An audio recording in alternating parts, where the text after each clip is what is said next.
On the banks of the River Barrow, Duiske Abbey is the largest Cistercian Abbey built in Ireland, and its reopening today was attended by leaders of church and state.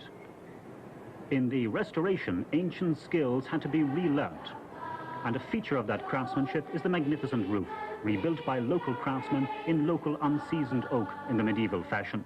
Now about £400,000 has been spent, and £250,000 of that has yet to be found. Ironically, Duiske was turned down for state help because it was in use as the parish church until recent years, so the local community took on the job themselves.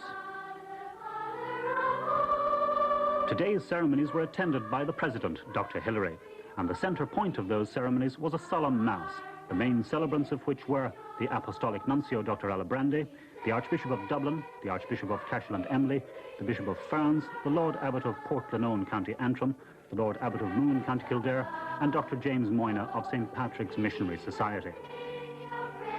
And the lesson was read by Umpisha, Mr. Haughey. The folk memories. Principal celebrant of that solemn Mass was the Bishop of Kildare and Loughlin, Dr. Patrick Lennon, who in the homily spoke of the determination and the sense of history of the people of Graiguenamanagh in restoring the Abbey, refusing to let their Abbey church die.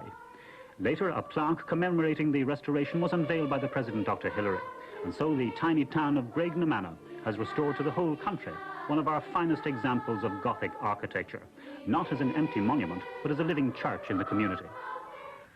According to British news